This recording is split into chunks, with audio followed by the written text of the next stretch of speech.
นี่พี่น้องอันนี้เป็นหม้อไฟเนาะนี่หม้อไฟแต่ตัวนี้มันจะมีส่งยางนะอาจารย์เบาจันบ่อยากออกมาเนี่ยตัวนี้เนี่ยเป็นเครื่องเสียงตัวสีแดงๆนี่นะนี่พี่น้องอันนี้นะ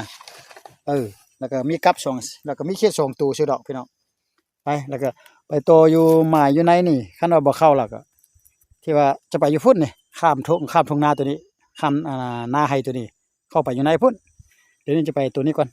ไปเบิ่งบอลสถานที่บอลโตน้ำกันพี่น้อง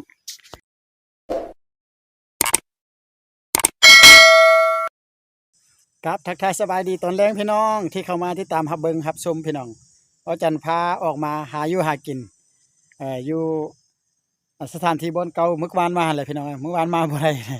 ก็มาหานกโตนกอันน่ะกดคือเก่าล่ะแต่ว่ามื้อนี้เนี่ยเอาเปลี่ยนอันน่ะเครื่องเสียงมาอีกพี่น้องตัวอันนึงหั่นน่ะมันบ่แห้งแล้วก็เอาเปลี่ยนอันตัวมันแห้งหน่อยนึงเข้ามาจะไปตัวบอลชุดเก่าข้ามไปทางนี้พี่น้องเมื่อก่อนมาก็บ่ได้เนาะพี่น้องเนาะที่แรกก็ล่ะมื้อนี้จึงคอยไปเบิ่งจุดที่ใหม่แล้วก็นํกันว่าจะมาเครื่องเสียงเอามากันเนี่ยอยู่นี่แหละพี่น้องเอานี่พี่น้องอันนี้เป็นหม้อไฟเนาะนี่หม้อไฟแต่ตัวนี้มันจะมีส่งยางนะอาจารย์เบาจันบ่อยากออกมาเนี่ยตัวนี้เนี่ยเป็นเครื่องเสียงตัวสีแดงๆนี่นะนี่พี่น้องอันนี้นะ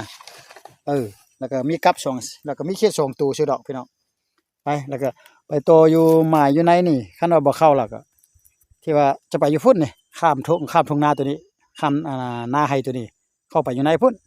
เดี๋ยวนี้จะไปตัวนี้ก่อนไปเบิ่งบอลสถานที่บอลโตน้ำกันพี่น้อง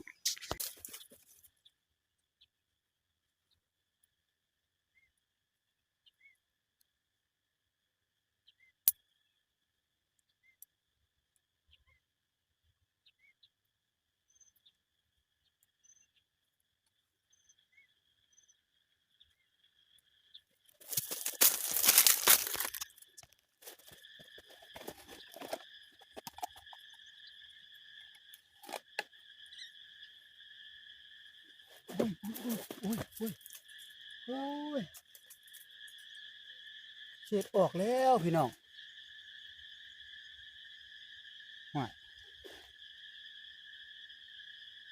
เช็ดออกได้แต่ตัวเดียวบัดนี้นะโอ้ยพี่น้องเลยแต่เช็ดตัวเดียวบัดนี้นะเอามาเช็ดสองตัวเอ้ยงามเนี่ยตายละบ่ได้แล้วพี่น้องอืมพี่น้องตัวเช็ดอ่อนเลยแต่เช็ดตัวเดียวบัดนี้นะนี่เอามาสองตัวออกตัวหนึ่งยามันมีตัวเดียวก็ยาใส่ตามตัวเดียว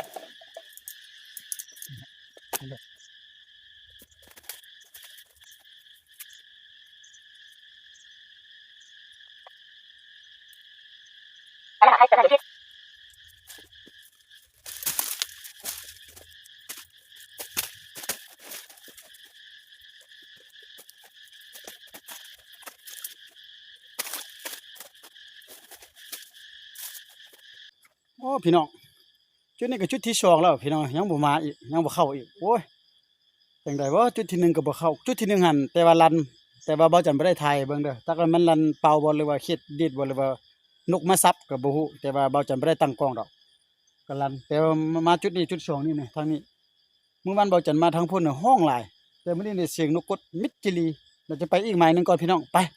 มันจะค่ำพี่น้องเอ้ยไป3มายแล้วก็ไปจุดนี้แล้วก็จึงค่อยกลับคืนเลยพี่น้องไปเบิ่งก่อนเราจะไปนำรถอีห้างของเฮาด้วยพี่น้อง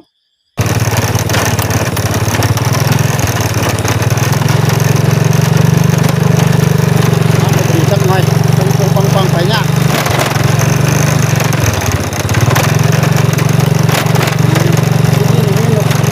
นกเข้าหลายพี่น้อง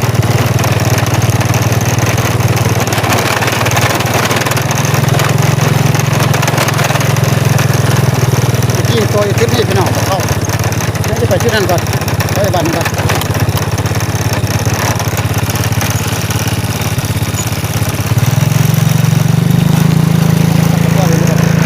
ไปทางพุทธพี่น้อง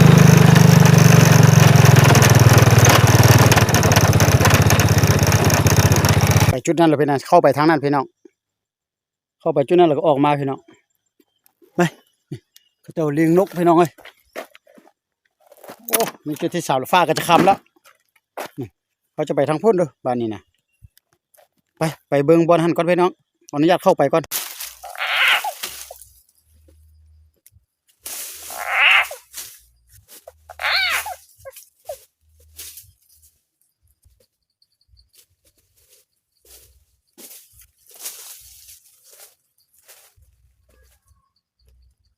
เอาพี่น้องก็ฟ้าก็มืดค่ำแล้วอยู่ยังอยู่ป่าน่ะมาจุดที่3เลยยังบ่เข้าพี่น้องเอ้ยมันนกกดไปอยู่ไสหมดนี่กลับไปยังกลางอยู่รางเดียวนี่เพิ่งเสียงพี่น้องเอาก็ประมาณส่ำนี้พี่น้องประมาณเนาะก็ยังอยู่ป่าอยู่ดงคือเก่าล่ะเพราะฉะนั้นก็ขออนุญาตอำลาพระเจ้าไปก่อนพ่อกันใหม่ในโอกาสในคลิปหน้าสำหรับคลิปนี้ก็แสดงความขอบใจเข้ามาติดตามรับชมเนาะเบิ่งแล้วก็ฝากไลค์ฝากแชร์ฝากติดตามให้เด้อพี่น้องบ๊ายบายพี่น้องสวัสดีครับ